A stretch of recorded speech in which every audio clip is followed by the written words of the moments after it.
Ay dachee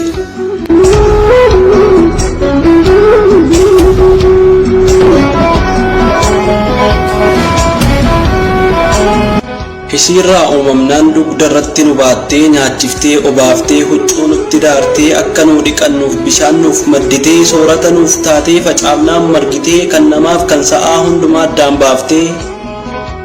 halkan qabbanooftee guyyaa nuuf ho'itee waan isheerra jiru hundumaaf gaaromtee sirra facaafachuuf maarashaan siqotee kosii sirraa haamee sumarratti gatee sirra facaafachuuf maarashaan siqotee kosii sirraa haamee sumarratti gatee hundumaa dandeessee gaariif jallaan jettu hunduma fudhatta guyyaan isaa geenyaan addaan hin filattu biyyi si qooddatee sitti baasus maqaa situ isa nyaata maqaa gootee raqa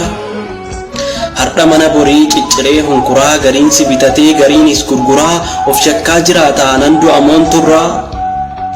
dachee gaafa deessee dachee gaafa nyaattuu dachee gaafa gaariif jallaa namaa baattuu dachee gaafa gubdee gaafas qabbanooftuu maaloo lammii hidhaaf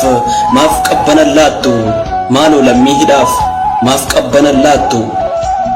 daa'imman wallaalaaf jaarsi humna hin qabne badii tokko maletti hidhaatti naqamnee foon ofirraa fixnee beelofnee qallamnee garaa duwwaa ciifnee marmaan hidhannee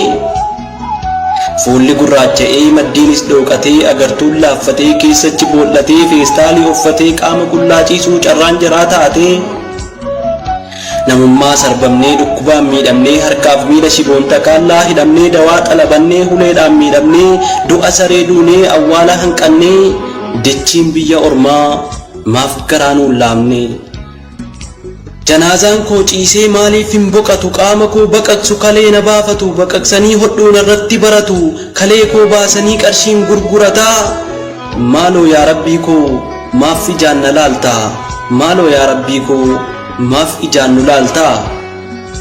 yaa rabbi gooftaa koo furmaata nuuf kenni ulaa kee dhodhoofnaa maaloo nurraa banii akka ilmaan bineensaa nuun taphatti hormii